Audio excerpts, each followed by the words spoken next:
Good afternoon, everybody. This is Ken Brown. I'm with Transportation Energy Partners, and I would like to welcome everybody to today's webinar.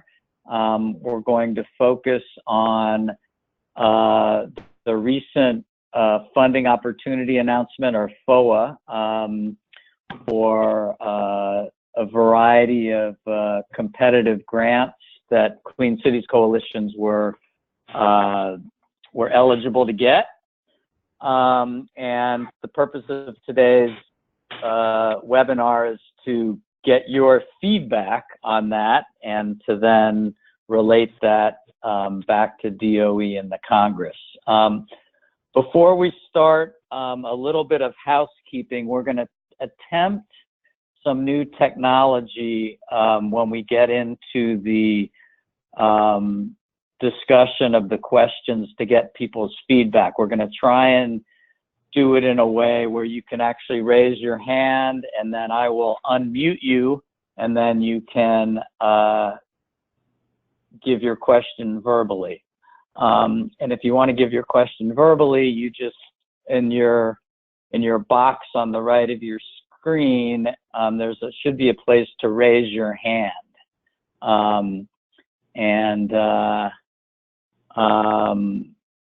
Maybe should we test it out, Tammy and Philip, real quick to see if it works? Sure, let's test it out.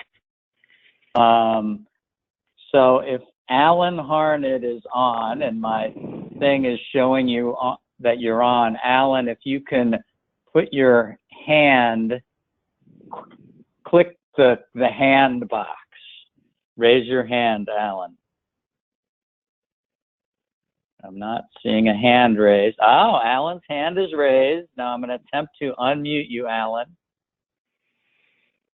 Click to unmute. Oh, you're unmuted. Alan, speak. See if this works. Hello, Alan. You have been unmuted.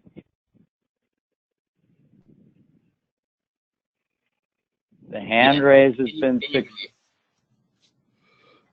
Oh, hey, I heard a little of, go ahead. Hey, Ken. I'm utilizing the built-in microphone on my laptop. Now it's working. You sound great. Okay, technology works. All right, I am now going to unmute Alan, and you can unraise your hand. Okay, so if anybody has a question or comment, especially when we get into the discussion part of the webinar, there are two ways to participate. You can click in your question bar section and actually give your comment in a written form, and that's great, and then we will relay your comments to the rest of the group. Or you can raise your hand like Alan just did, and I will unmute you, and you can make your comment or give your question verbally. So with that, we're going to get started, and I'm going to turn it over to Tammy Bostic, who's the Executive Director of Utah Clean Cities, and she's going to get us started. Well, fantastic, Ken. Thank you, and thank you for everyone for joining us today on this beautiful summer. We're all kicking off, and so that's fantastic. Thank you for spending your afternoon with us talking over these very important topics that TAP is engaged with, and of course our important partners with our Clean Cities folks. So let's kick it off by, let's see what we have. Thank you to our sponsors, of course. What makes it possible for us to function and support our Clean Cities program is, of course, our Clean Cities programs themselves, but we also have some very important sponsors that make a lot of this possible for us, and certainly help keep our mission clean and clear and supported. So again, thank you to our sponsors.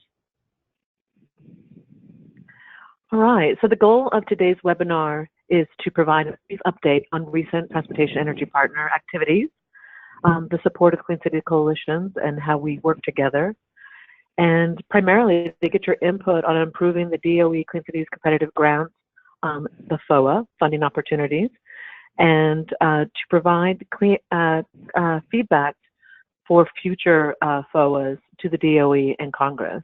And so this is a really important part of today and our primary focus. Next slide. So again, today's webinar leaders are myself, Tammy Bostic, I'm with Utah Clean Cities, Philip Wiedemeyer with Alabama Clean Fuels Coalition, and Ken Brown, who is our Transportation Energy Partner lead in DC. Thank you to all of you. So Transportation Energy Partners, who are we? What do we do? This is what we're going to talk about a little bit today. So primarily, TEP provides policy support to our nation's Clean Cities Coalition and to our over 1,500 stakeholders. We also keep coalitions and stakeholders informed of key policies, programs, and funding opportunities. And this is a really important piece of what the TEP folks do. Things change quickly, and we know that. Recently you saw a possible threat to the Department of Energy Clean Cities program, and that's been ongoing. And legacy folks have told me this is always happening when we have new leadership on a federal level, and of course on local levels those things happen, but federally these kinds of policies and programs and the funding that we would love to keep coming to our coalitions it's very key that we stay on top of that, because it can change very quickly, and we saw that happen the last couple of weeks with a threat to the Clean Cities program being abolished, and luckily it didn't make it off the floor. And Ken will talk a little bit about that a little bit later. So also one of the biggest pieces that we do is we educate decision makers about the importance of advancing clean fuels and the clean vehicles across the nation.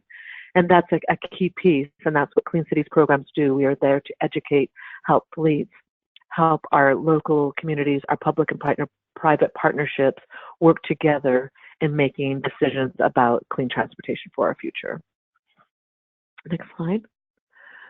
So why does TEP matter? And I think the folks that are on the phone today, many of you are familiar with our programming, but some of you may be asking that question. And so we're excited to share some of our work with you today. And so why does TEP matter? And for me, I think the most personal piece is that TEP allows us to have a voice for the Clean Cities program in Washington, D.C.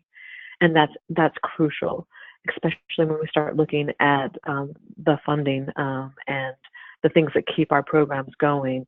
It's really important for people to realize what the Clean Cities programs do. We always have new members coming on as delegates. We have new folks coming in to leadership positions. Not all of them know what a Clean Cities program is and what the Department of Energy does to support the mission of the Clean Cities program. And as all of us are, we are usually small nonprofit coalitions, either standalone or part of an NPO. But here we are all working together. Second, we fight to increase funding for the Clean Cities. And I shared with Ken this morning. It's like, wow, fight seems like a strong word. And then after I thought about it, it's like, no, it's the appropriate word, because I think anyone who's been involved with any kind of a funding program for something such as alternative fuels, we know that when we're in DC, right behind us are some very strong lobbyists who want to continue business as usual. And those lobbyists are typically our oil lobbyist folks. And they have a vested interest in keeping us using a lot of fuel. And, currently 70% of our oil is still used in transportation. So it's very important for us to continue a good fight and a fair fight. And we're always asking for parities with the advanced and alternative fuels that we are promoting and using in our coalitions. So to work with the DOE to make sure program supports and advances the coalition. And we're really lucky that we have a great relationship with our Department of Energy folks. They obviously care a great deal about our Clean Cities Coalition. Many of us are celebrating 25 years of affiliation directly with the Department of Energy. We are the boots on the ground, and I believe that we are very valued by the Department of Energy. They care about our coalitions. They show us that they do care by speaking up and ensuring that our coalitions stay strong by providing us with fantastic tools such as Alternative Fuel Data Center, I think many of you may realize this and see this in your daily work.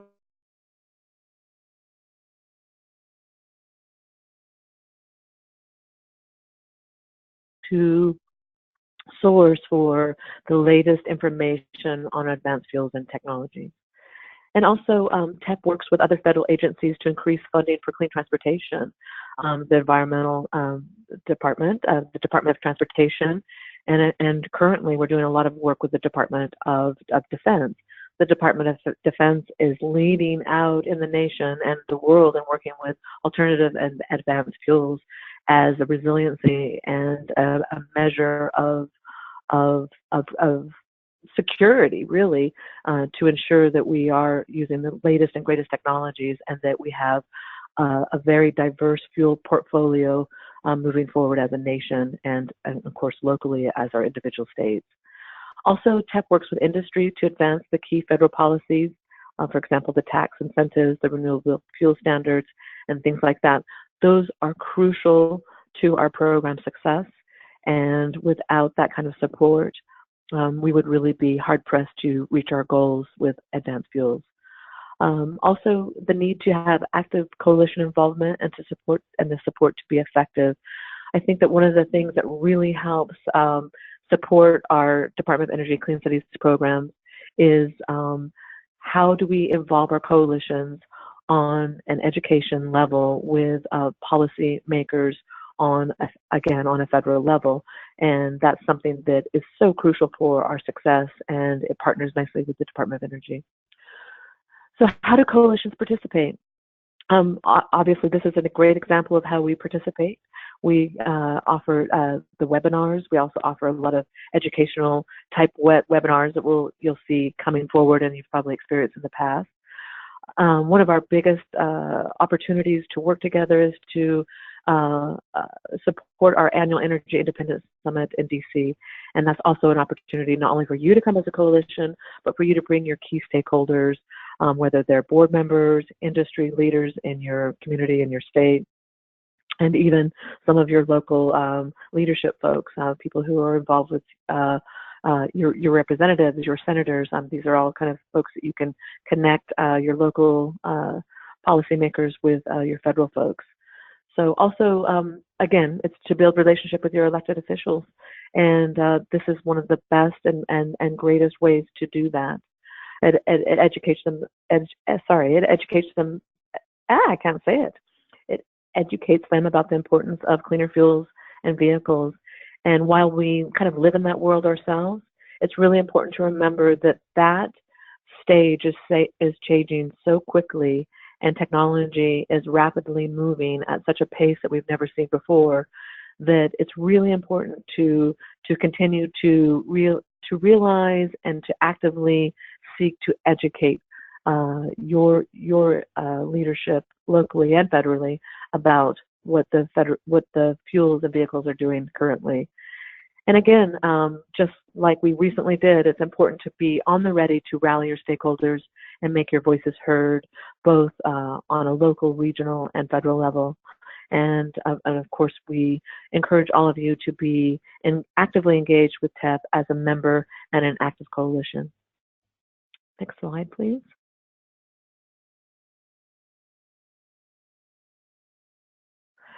So this is a fantastic opportunity to save the date. Our Energy Independence Summit for 2020.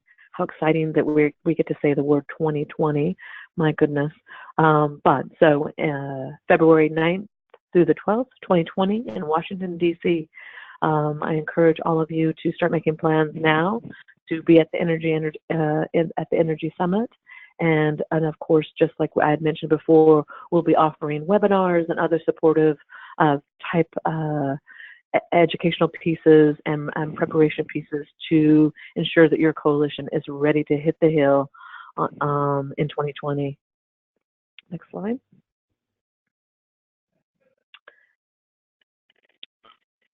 So does this go to Phil next, or yes. Ken? Yes. Okay, Philip, it's your turn. Thank you, kind sir. Thank you, Tammy. This is Philip Wiedmeyer. I'm with the Alabama Clean Fuels Coalition, and Tammy and I are both on the TEP Board of Directors. Thank you for taking time to participate in this webinar today. As Tammy talked about how we work together, and it's through those collective voices that we have achieved some significant results for the Clean Cities program and for coalitions in recent years. And I just want to briefly review some of those accomplishments that we've made. At this year's summit, we made close to 250 visits to congressional offices, and that's typically what we do at EIS, and it has yielded great results. So we have worked in recent years to increase funding for the Clean Cities program for this current fiscal year, FY19. We achieved a funding level of $37.8 million for the program. And this year, the House Appropriations Committee has increased that to $42.3 for fiscal year 2020. So there's more work to do. They're not finished with the appropriation process for next fiscal year, but we're off to a good start with an increase in funding. Tammy mentioned we play offense in trying to increase funding for the program, but from time to time we have to play defense. And Tammy mentioned the recent effort during the appropriations process that Representative Gozar from Arizona was planning to offer an amendment on the appropriations bill to completely eliminate all the funding for the Clean Cities program. And we got word of that, and TEP organized a campaign to defeat that amendment on the House floor. And many of you participated in that effort. We got a letter that was signed by by 14 national organizations and 300 local and regional stakeholders and coalitions. And after Mr. Gozar saw that letter, he withdrew the amendment and did not offer it. So it was that collective effort that made a huge difference. In some ways, we would have liked to have had that vote in order to get members of Congress on record of supporting the program, and we believe we would have overwhelmingly defeated it. But he saw that coming, and he withdrew his amendment before it was taken up on the House floor. Next slide, please. We also worked with Congress to increase funding for the Deera program that EPA administers. We got $75 million in FY19, and we're working for a similar level of funding for FY20 right now. We also recently, just last week, the House Ways and Means Committee passed a tax extenders bill, which included extending alternative fuel tax incentives, many of which expired at the end of 2017. And this bill, which was reported out of committee, made the tax incentives retroactive for both 2018 and the current fiscal year 2019 and 2020. So we will be continuing to work to make sure that makes it all the way through the Congress and get signed by the President, because those incentives are extremely important to the work that Clean Cities coalitions do. We've worked very closely with other industry groups to preserve the renewable fuel standard.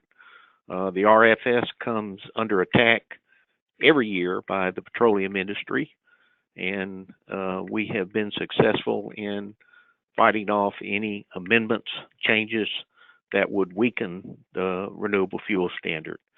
That's very important to the biofuels industry and to renewable natural gas and renewable propane, which many coalitions work with throughout the year. We've had a recent logjam over at the Department of Transportation on approval of use of CMAQ, congestion mitigation air quality funds, for clean vehicle projects. And we've been able to work directly with FHWA and DOT to get a few of those projects, get some waivers for those projects and enable them to move forward. But this year we have gotten some language in the House Department of Transportation Appropriations bill, which will provide a partial fix to the problem. There's more work to do, and we'll be working collectively with you to continue to try to get that problem solved. Next slide, please. We've also, in recent years, have worked directly with the Department of Energy and the Clean Cities program leadership at DOE to try to get improvements in the program.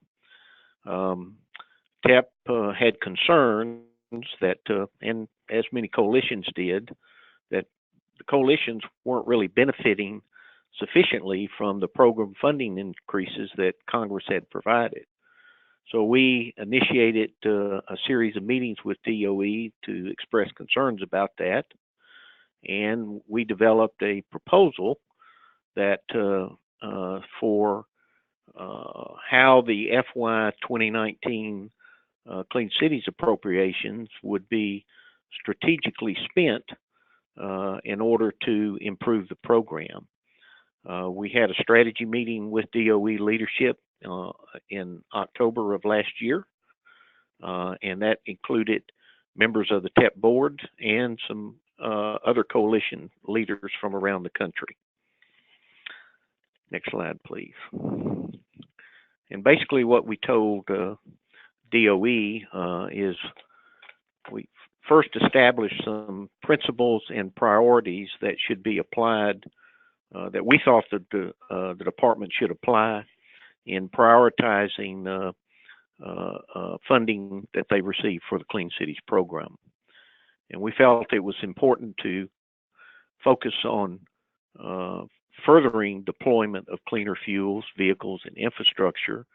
And that was what was directed by Congress in their appropriations, was the additional funding that, an increase in funding that they provided was specifically spelled out in report language to be for outreach and deployment and analysis activities. We felt it's important to utilize and support coalitions as the key mechanism for achieving the overall objectives of the Clean Cities program.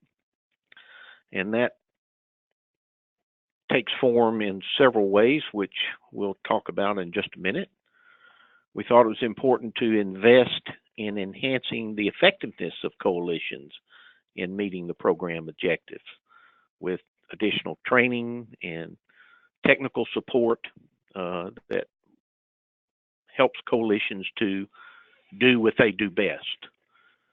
And we also thought it was important to support deployment of all fuels, a fuel neutral approach with a diverse range of all the alternative fuels, and not picking winners or losers, but to provide adequate support for all the fuels. Next slide, please.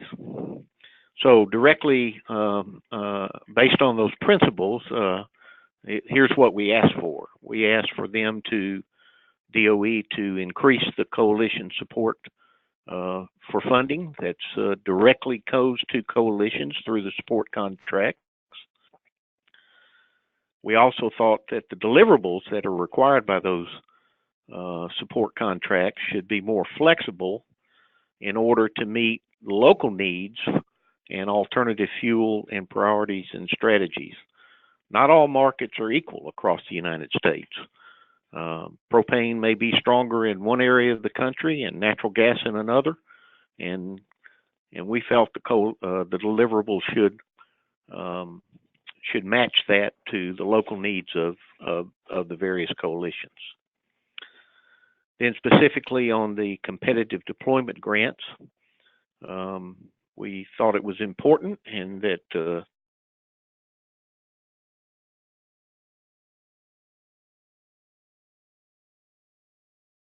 in keeping with the report language that Congress put in the appropriations bill.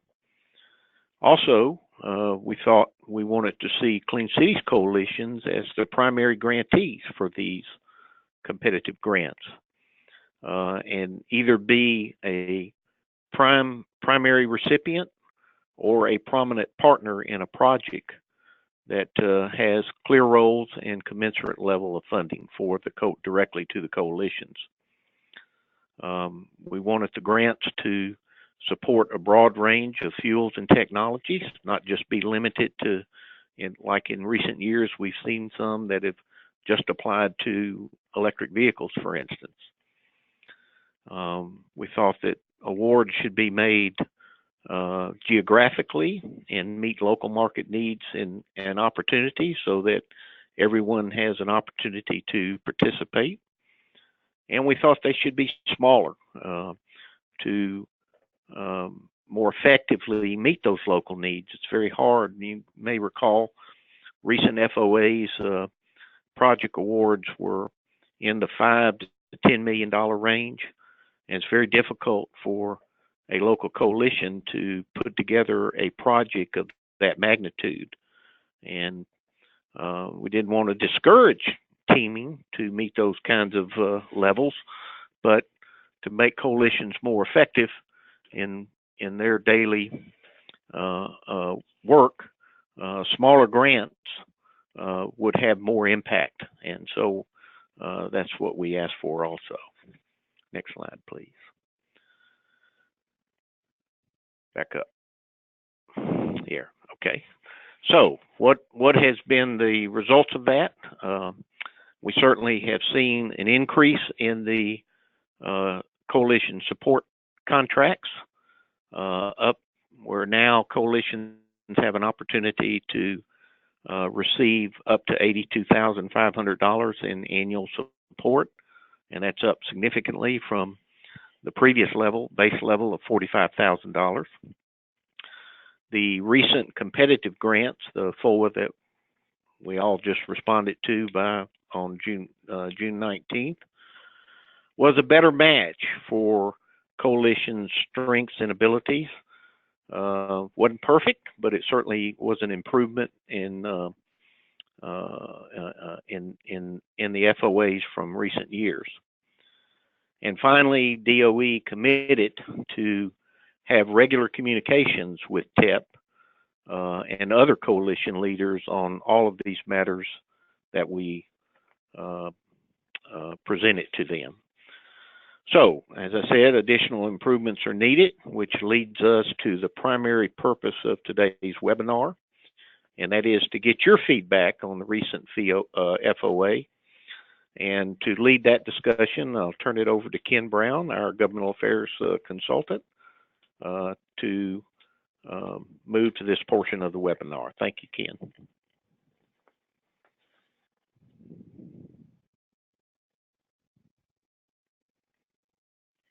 Ken, are you there?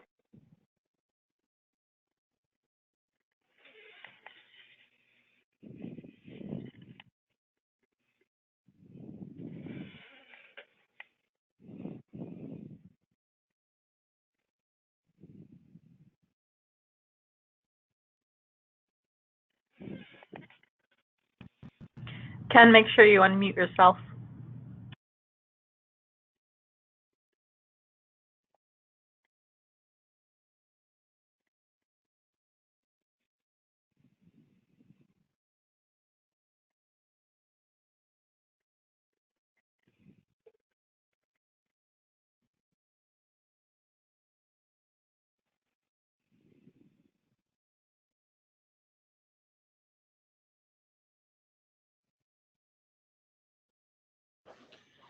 And Ken, there's a 2-stage step to unmuting yourself. Be sure to unmute yourself and then select whether you're talking on the phone or talking on your computer.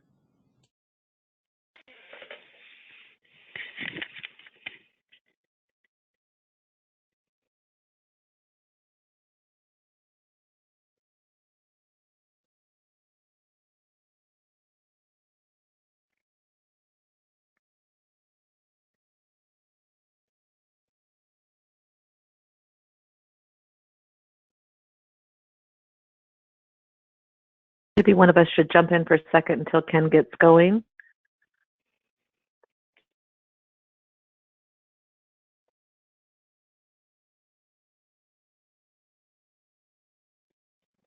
Okay, so here's the breakdown of the region topics and funding levels that were available in the FOA.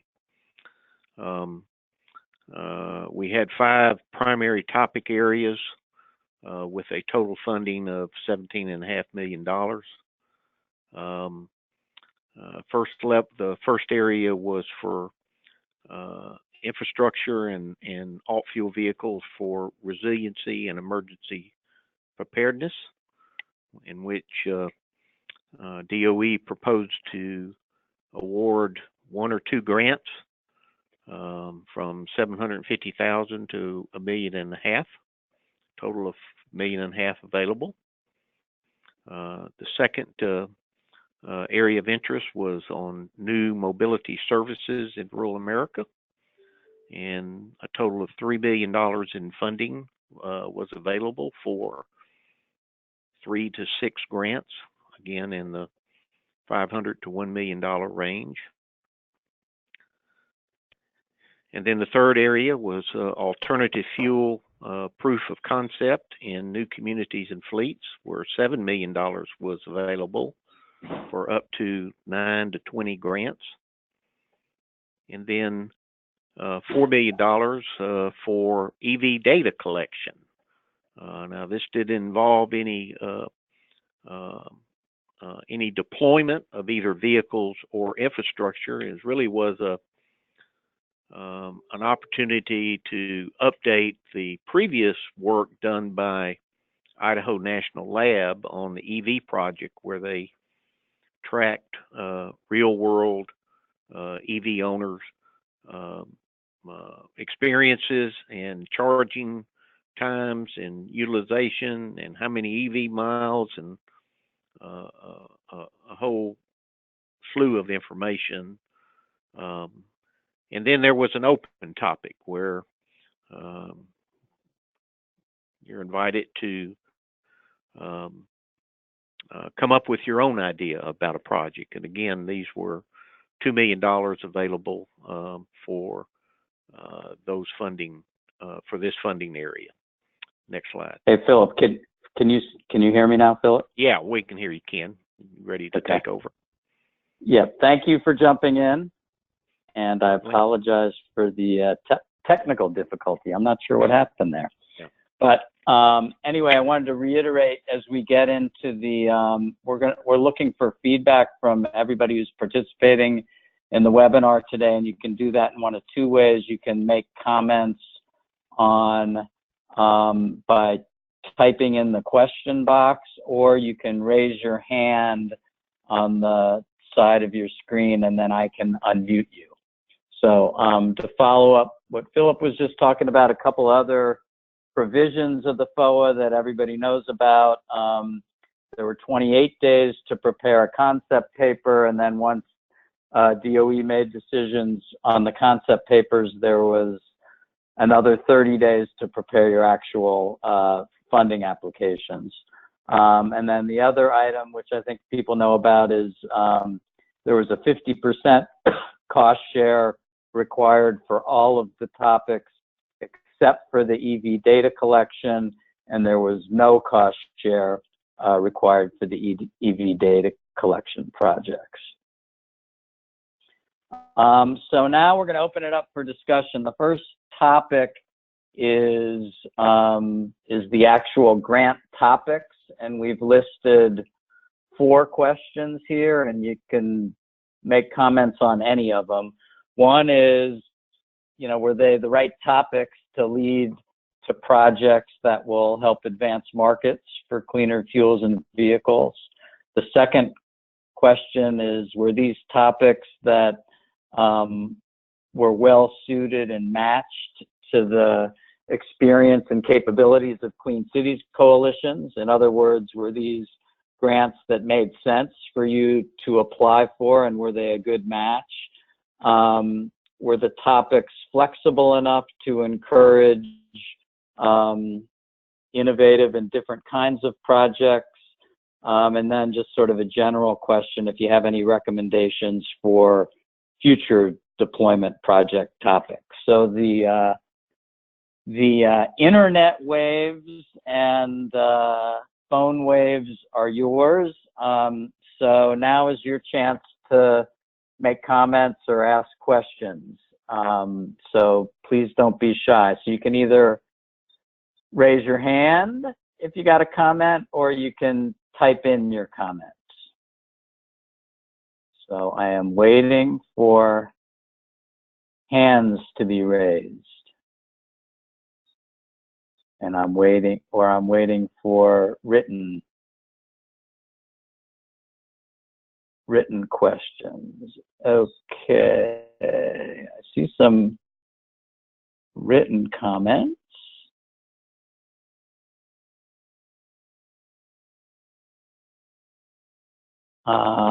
This is we'll get to that later.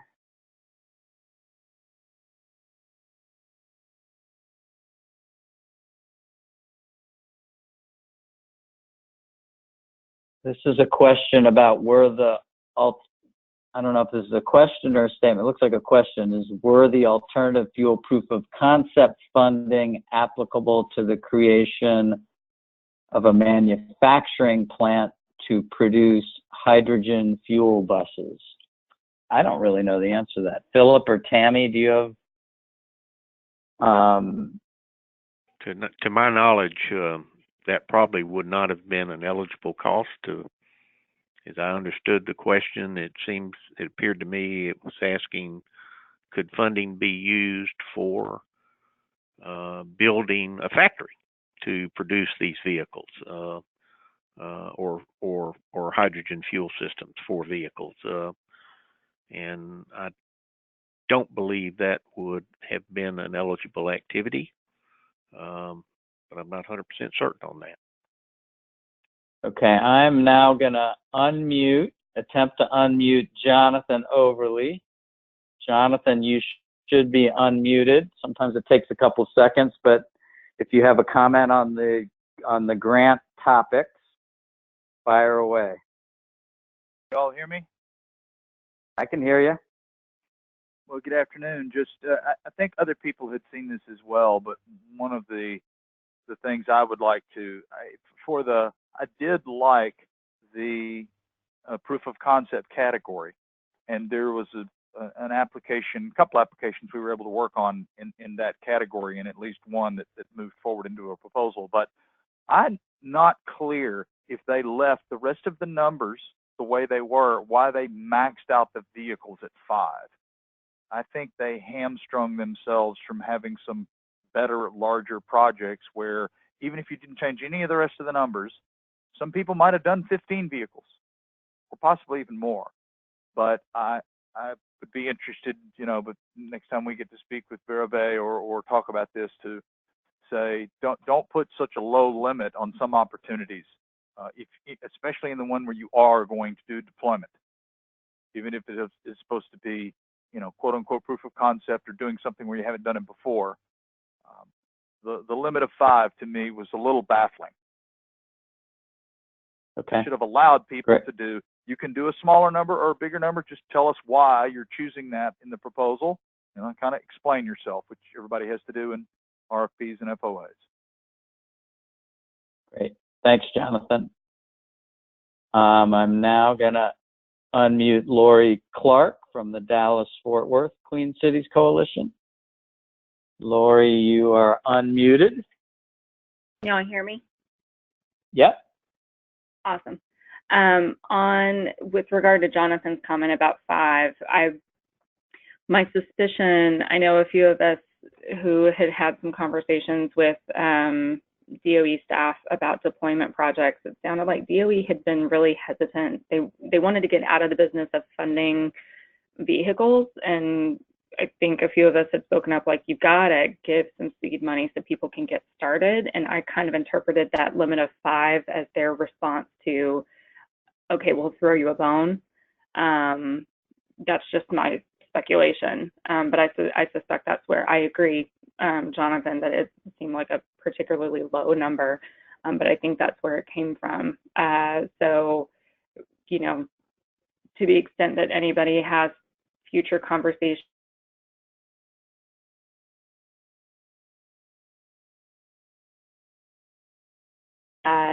that may have come from their interest in not wanting to fund deployment at all because they felt like it meant that their dollars got used up very quickly. So just to keep that in mind. But in general, I did think the FOAs were much better suited to clean cities this last time around. Although it would have been nice to maybe have 45 days between concept and full proposal instead of just 30. I mean, we always want more time. I think one topic that had been included last year that was not particularly called out this time that would be nice, again, is something else on kind of the freight autonomous thing. And I think that could have fit maybe into a couple categories, but I think that's something that would be worth keeping around. The autonomous vehicles? Specifically on the freight side, yes. On the freight side. Gotcha. Lori, and we're going to get. Lori, could I ask a follow-up question to that? Did you feel that there was something that precluded you from proposing a project involving autonomous vehicles? Staff time and resources, but nothing in the FOA. We could only spread ourselves so thin, and we had another project that we submitted under the open topic, and we were participating in something else, and so you know, it was just a matter of priorities. And then a follow-up on the max vehicles, maximum of 5, to Jonathan or Lori or anybody else. Did that result in a chilling effect? In other words, well, I'm not going to fool with doing a project that only involves 5 vehicles. If I could do 20 vehicles, then I would make the effort and the time and dedicate the resources and that to doing a project. Did any of you back off from proposing a project because of that limitation of 5 vehicles? For me, for Lori, no. It actually, I thought, worked well. For my particular project, the fleets that we were working with wanted to start small in trying something new. So I think it was a nice number, and it gave me a framework to work with them. Philip, it did have this is Alan in Virginia, and it did have a somewhat interesting effect because of the limit of 5 vehicles, but the floor, the minimum application being in the $300,000 range. That really specifically selects out some technologies. There are some projects that don't need that much per vehicle spending. And so that did have a deleterious effect on what vehicle fuels we could select. So, Alan, are you saying if there were more, you either needed to be allowed to purchase more vehicles, or you needed a lower minimum project number in order for the project to go forward? Is that what you're saying? Yeah, and I think that either more vehicles or a lower minimum project number. There was also other challenges in terms of language of what is a converted vehicle versus a OEM vehicle in this document that may have had a similar effect. But an example would be if moving towards, and this was the incremental cost is what the focus is for these programs. So propane heavy duty incremental costs might only be $10,000. So the grant might only be able to award $5,000. And the difference between $5,000 and $300,000 floor to the federal contribution is a pretty big gap that is hard to justify with a fueling station or other pieces. Gotcha. Are there any other? Alan, could I do a follow-up, Ken? Yeah, sure. Yeah, Alan. Speaking of the conversion, that was a requirement, or not a requirement, but I think it said something about applications that included conversion of vehicles were highly discouraged, and that applied to several of the topic areas of interest. To me, there was also some inconsistencies between. You mentioned incremental cost. Well, in one of the areas of interest, they modified it or updated it during the application period, where originally it was only applied for incremental cost, and I believe this was in the rural mobility area, and they updated the FOA and made it the base cost of the vehicle, not just the incremental. So to me, that seemed inconsistent in terms of what was eligible in the various categories. Did anyone else experience that change?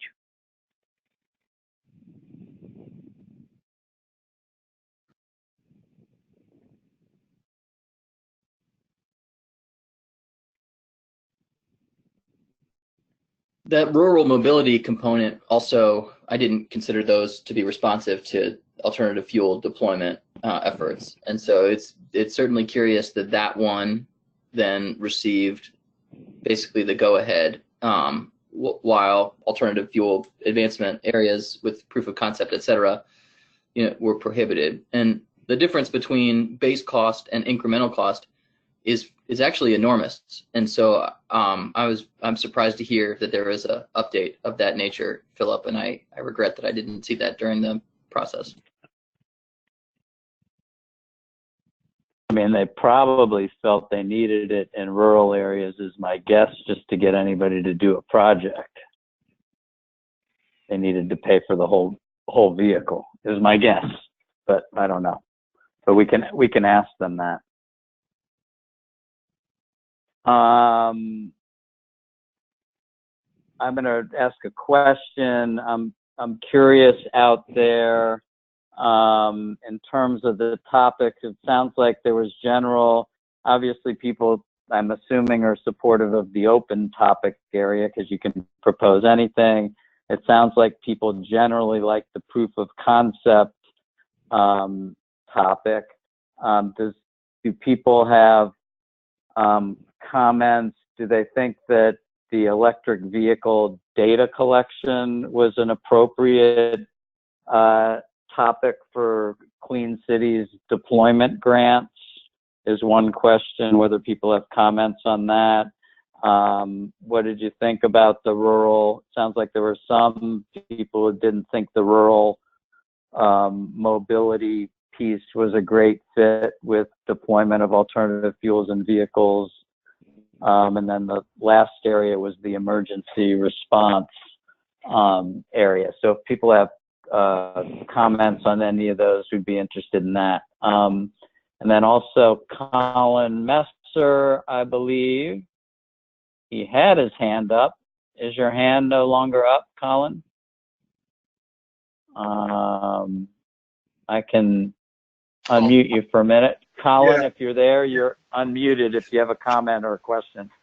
I'm trying to raise my hand again. Yeah. So It's all right. We found you.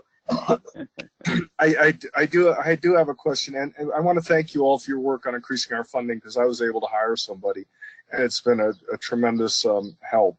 Regarding it probably falls under open topics, but there's the technician training. I wonder if developing we have a curriculum which was written years ago and still used by the National Alternative Fuels Training Consortium that sorely needs to be updated for gaseous, medium, and heavy-duty vehicles.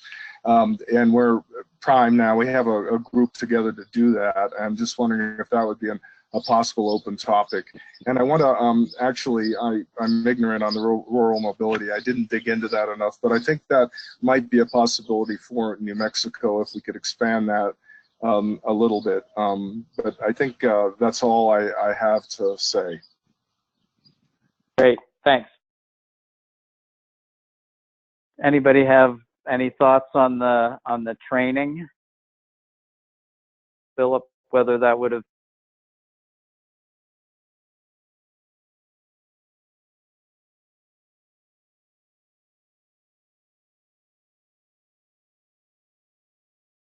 if you had a new fleet, I mean, that's certainly one of the things that when we're working with fleets, that we make sure that they can handle the maintenance and repair of the vehicles. And so sometimes that takes technician, in many cases it takes technician training. So I don't recall that it was explicitly excluded in any of these topics. I think it could have, in any of the topic areas where you were deploying vehicles, I think training could have been an eligible project cost, because you've got to be able to operate and maintain those vehicles. And so I think I don't know that what they would consider that an eligible cost or not, but it would seem to me that it should be.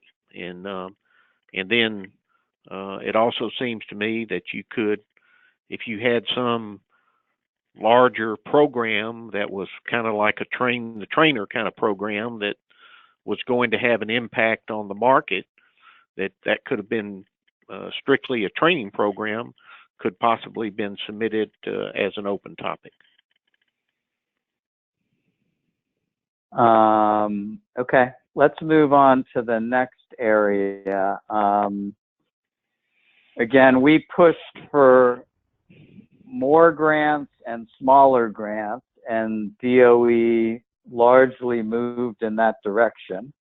Do people think that's the right way to go? Do people have any comments on whether the size of the grants and the number offered were appropriate, on target?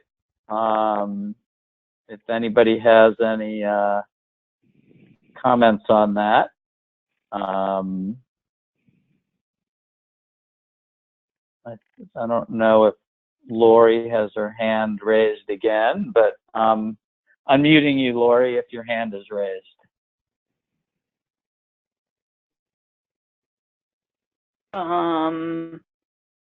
I don't think I had it raised earlier because I was going to comment on the rural, but then we moved on. But if we could go back to that, this is a totally tiny comment and probably not substantive enough to relay, but they had a definition of what was rural linked in the FOA that was like a rabbit trail to a census website that was not accurate anymore, and that was all it took for me to lose interest. I was like, if I can't figure out if we're rural or not, I can't devote any time into figuring this out.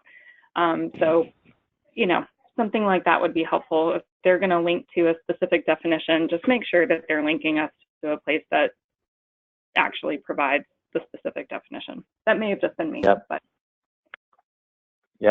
Good point. All right, any comments about the size of the grants, the number of the grants?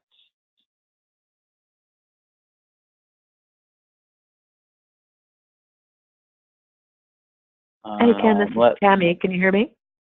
Yeah. Hi. So one of my comments, I did appreciate, again, kind of dovetailing on what Alan said. It's great to have smaller grants and more of them, and maybe even adjusting them to work with even a smaller piece with a wider range and more awards. But I found a particular disappointment in the alternative fuels and infrastructure resiliency for emergency preparedness. And the amount of money dedicated to that and the number of awards expected for that was, I think, too small. That topic alone, I think, is probably one of the most pertinent and applicable alternative fuel opportunities for every Clean Cities Coalition across the nation. We're all going to be facing increased demands on resiliency with fleets, especially municipalities. I was very disappointed to see that opportunity be so small. And then in comparison to that, I was very confused by Area 6D, the EV data collection, which garnered $4 million. And that one I didn't feel like was really a very applicable piece for a Clean Cities Coalition to be working with. It dealt with all kinds of data collection that would be private and I think just sort of cumbersome to collect. And so I'm not quite sure where they were going with that one. I'll be interested to see who applied for that and what they're planning on doing with that. But again, I was a little disappointed to see the emergency resiliency piece be so small, and wish that there had been more of an opportunity for Clean Cities folks to jump in. With 100 coalitions, having an opportunity for 2 coalitions to take part in $1.5 million worth of funding is just not enough. And again, I still question what the $4 million for the EV data collection was. How did that really relate to a Clean Cities program? Great. Thanks, Tammy.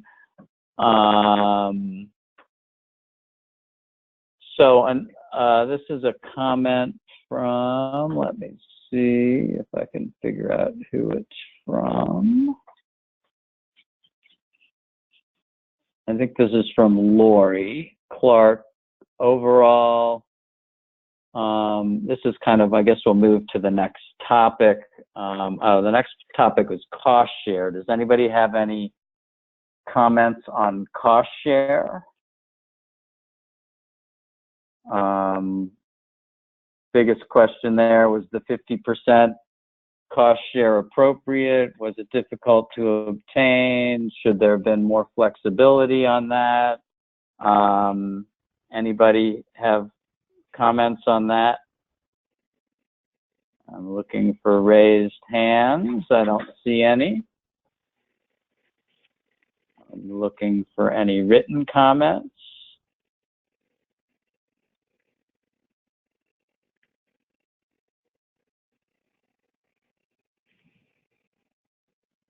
I think what I'm going to do, I'm going to then flash through the remaining thing. The last one, or I don't know if this is the last one, but this is any comments on the actual grant application process. We heard from a few that it was cumbersome. If so, we're interested in any comments you have on the process.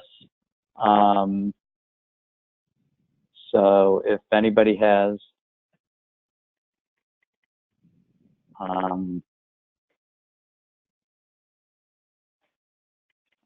that would be good. And then the other question, which I'm not sure I listed here, is the timing. We've heard did you have enough time for the concept paper and the grant application? And if you needed more time, would it be for both the grant application and the concept paper? Would it just be for the grant application?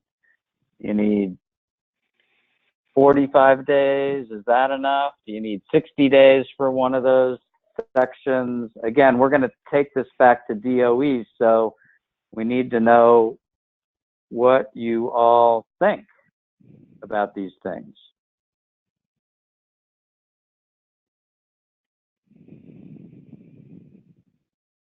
one comment we got, could there be, this is on the cost share, could there be more information from DOE next time on innovative ways to do cost sharing?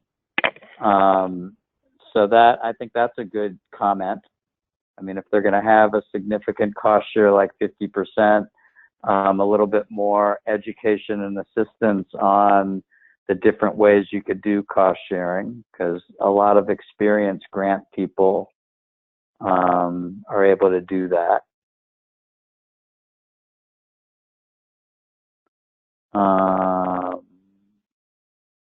Ken, can you hear me? Yeah. Oh, good.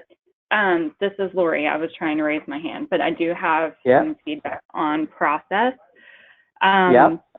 For those of us that typically go through a board to get approval on submitting grant applications, and our boards usually only meet once a month, it would be really nice to have 60 days at each phase, or at least at one of the phases, either 60 days going into the concept paper or 60 days going into the formal application, to be able to get that board approval before submitting, so that we don't have to go back and beg forgiveness. Because that would allow for, 60 days guarantees you have an entire month.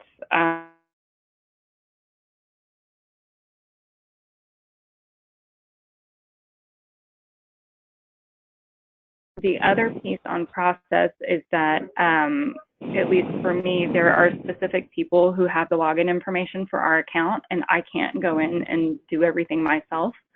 And when you actually go and log in to submit your proposal, there's a bunch of pop-up screens with information that you may not have been expecting to have to enter, like the names of key contacts with partners, what % of the work is each agency going to do. And in general, you have all of that in your proposal materials, but it may not, as the person who prepares it, I know the answers, but for the person who is perhaps your administrative grant submitter, who has the authorization to actually upload, that may not be obvious to them. So I think it might be nice if there could be some screenshots of what to expect when you go to upload, so that you can help prep all of that information in advance. Otherwise, you've got two people sitting in front of a screen kind of panicking at the last minute. Gotcha.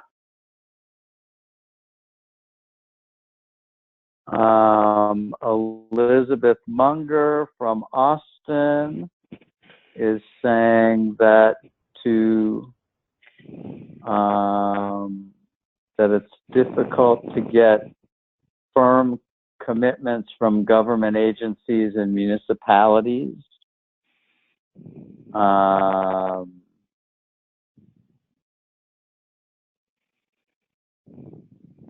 A lot of comments on the turnaround times are very difficult to meet, and the 50%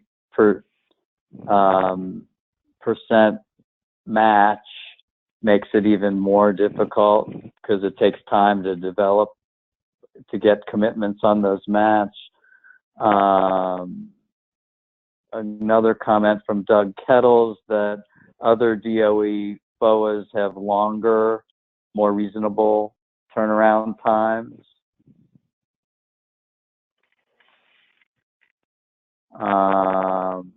Could we do a follow-up and get some examples of those that we could cite to DOE? Sure.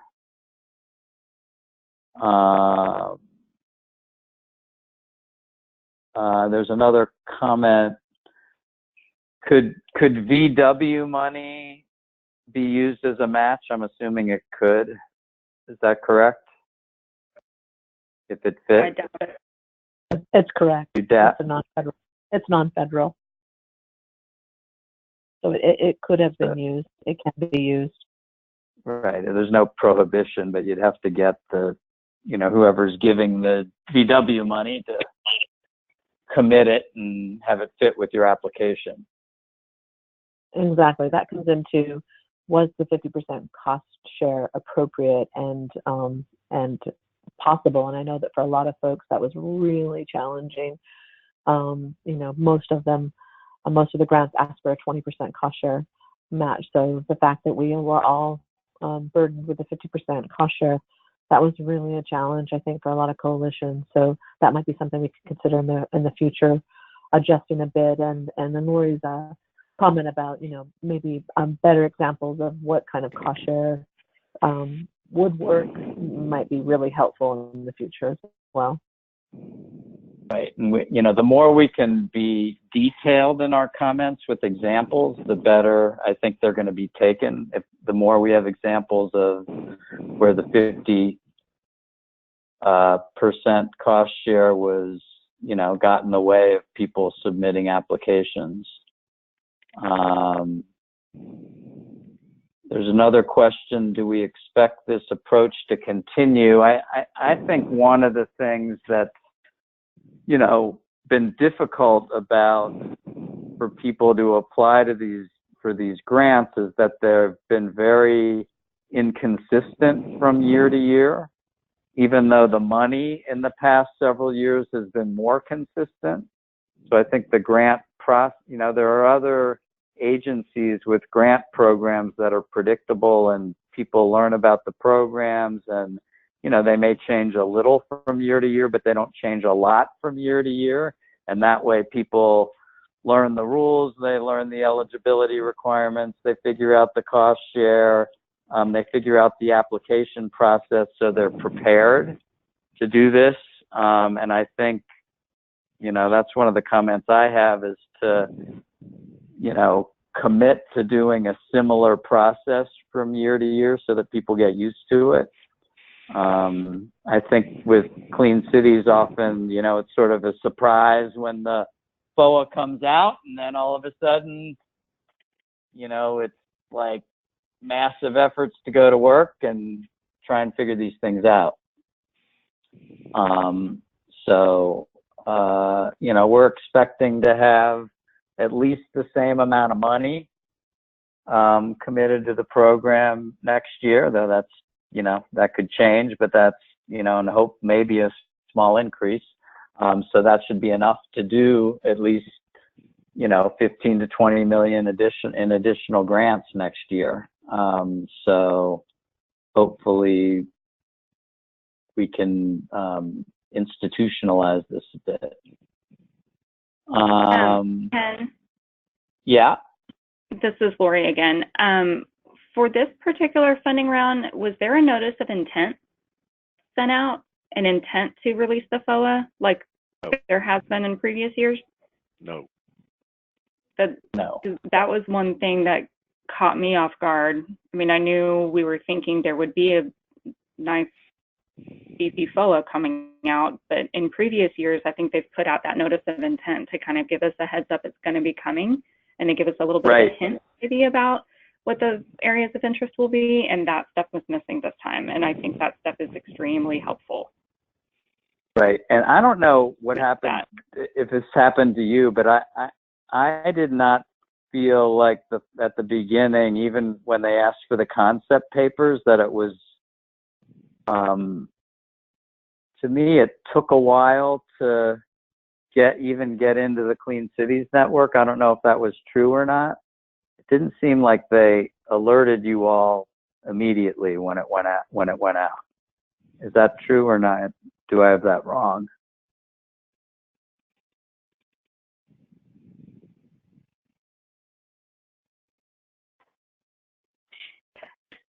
Ken, I just want to make another comment really quickly with all of us on the line, because I think this is pertinent. Missing letter of intent, and then timelines, and I believe that we can improve the process. The goal is to have successful Clean Cities programs, whether we're a primary or a prime subrecipient on these grants. So how can we best support our coalitions to succeed at these grant applications? I mean, the seed money is so crucial to so many of our programs, so we can continue to grow and remain relevant and effective in our work. So, I think our goal would be to say, how do we best prepare our coalitions to take advantage of these funding opportunities? We're competing against some pretty big organizations that have a lot of staffing and bandwidth and just basic resources to bring these grants together. And it's such a challenge for our small coalitions to pull it together, and it's remarkable what people do. I mean, I'm blown away by, you know, connecting with all the coalitions and the work that they're doing and the quality of grants that they're putting in. But I mean, everything we can do to further support us, and the letter of intent is so crucial because it allows us to rally our stakeholders and say, hey, here's some funding opportunities. How would you be interested? We know in general they're going to be like this, and that's, I think what you're, you know, maybe you could expand on that a little bit more, and even in a follow-up, how could we standardize a bit? You know, here's some topics we know we can count on. Here's some things we can always be talking about our stakeholders on, like there'll be funding for this deployment piece, there'll be funding for this infrastructure piece, these incremental cost of alternative fuel vehicles, whatever they may be. Help us prepare each year so when we do get the opportunity to put in a concept paper, we're ready. Our stakeholders are ready. Our letters of commitment, our cash matches, our in-kind matches are more easily pulled to the table. And that would really, I think, help the process. Thank you. That's great. That's great. And then Doug Kettles go ahead, Philip. Did anyone feel like, you know, this FOIA was part of a larger funding opportunity that was primarily related to research and development projects, you know, technology development and research. And did anyone feel like that some of the requirements for the Clean Cities projects were burdened by requirements?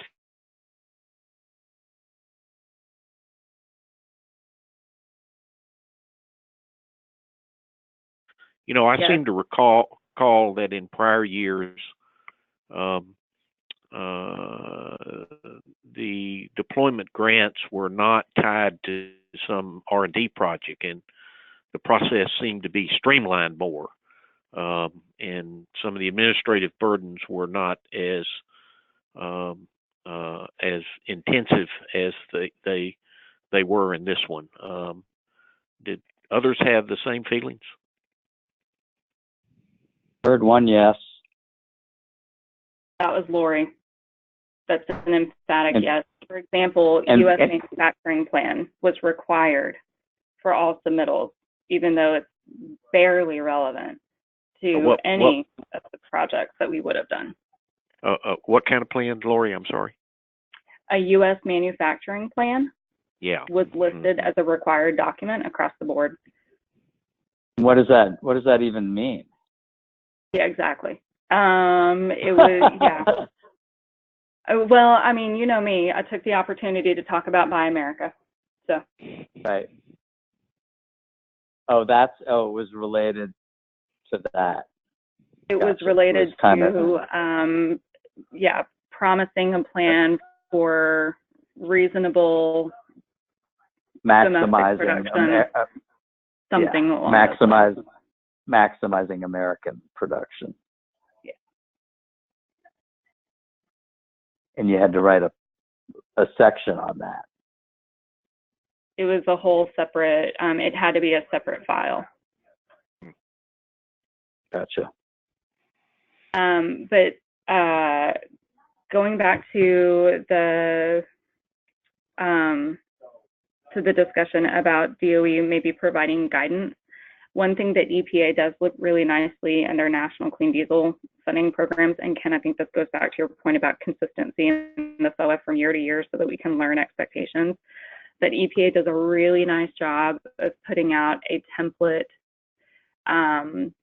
proposal where they bullet, and I mean, you can do this yourself with the bullet points in the FOA in terms of what the selection criteria are, but things, you know, EPA will say, discuss your plan for replicability beyond the grant, such as you're going to require policies, or you're going to do this, or you're going to do this. And they kind of give some leading information and some leading ideas based on successful proposals that they've gotten in the past.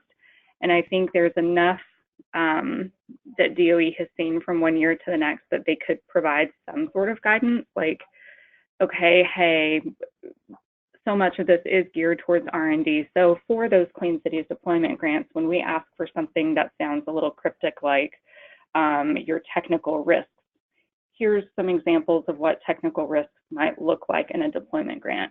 And I think there could be a webinar or two on things like that that help us decipher, okay, successful projects have figured out that this is the language to use, and this is how to take those R&D elements and twist them into a deployment project.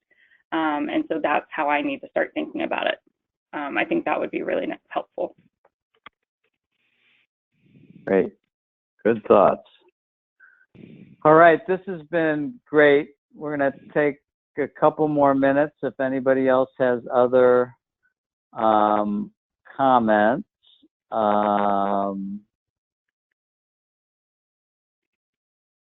Let's see.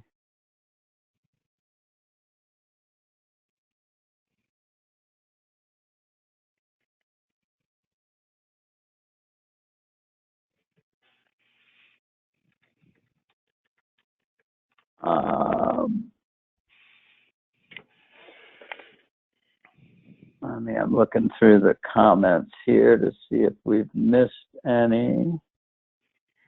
And we'll write all these down. Hoping the comments are recorded. Ken, can you talk about how we're going to follow up with everyone and how we'll pull together the information and then how we'll move forward with the information that we gather? Well, we're gonna use what we gathered today. We're gonna organize it into some kind of a comment document, and then we actually have a meeting scheduled with DOE in a few weeks, and so we will for sure begin the discussion during that meeting. And the other thing we'll do is, I think what we'll do is send out the questions to everybody and give people another chance to send us emails or any written comments that you have. So if you weren't heard today, or if you think of other things, you can send in additional written ideas. So I think that will be our process.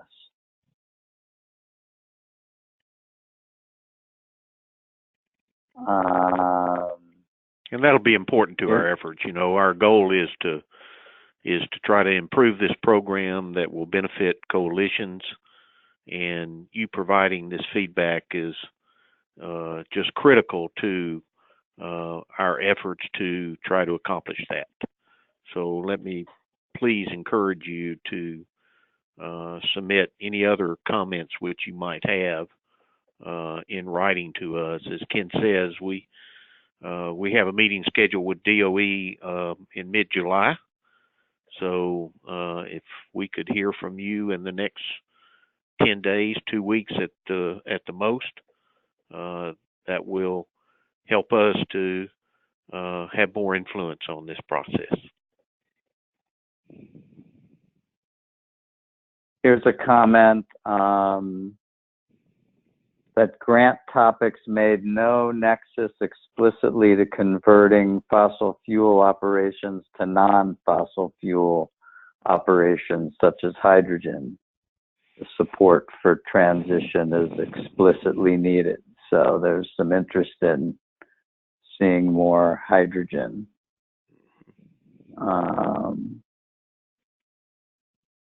And then, go ahead, Philip.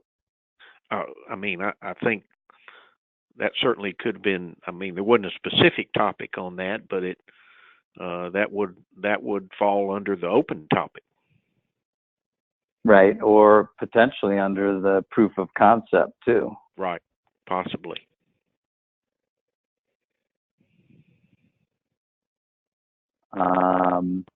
And then Lori, you asked a question about the appropriations language related to the CMAQ program. So we were preparing a letter that's going to go, the language that's in the House bill basically tells the department to approve anything that was submitted prior to, I think, April 2018. So basically it advances the ball, but it doesn't fix the problem. So we're trying to get them to fix the problem. So we're going to put together a letter and get lots of people, and you and I should talk separately about how to get Congresswoman Granger engaged in this. Could be very important. I don't know if you're still on, Lori, but if you are, great. If not, okay. Yes, that sounds good. And our state DOT is suddenly interested in purchasing some items that would require a waiver, and they are highly motivated to. Oh, that's good. That's very good. So to get them to talk to Granger's office would be very valuable. Yeah. So you might have Apparently a couple they of were never projects. paying attention. It could To be the vehicles several or the waivers. Yeah. But she's the ranking member. Nothing. I was just. So, all right. I think we should wrap up. I want to thank everybody. This is incredibly valuable. Thanks for your participation. Thanks for your comments, your questions. And again, what we're trying to do is to make this process consistent from year to year and to make sure that it works for coalitions.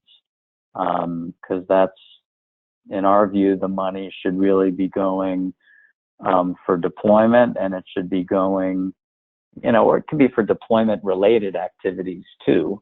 It can be for education and outreach that promote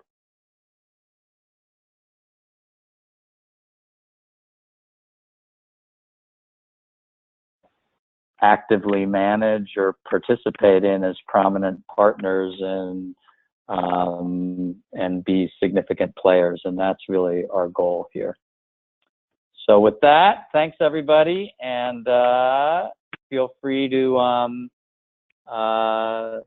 reach out to us with questions or comments. Quick look at, if you don't have my email and phone number, there it is.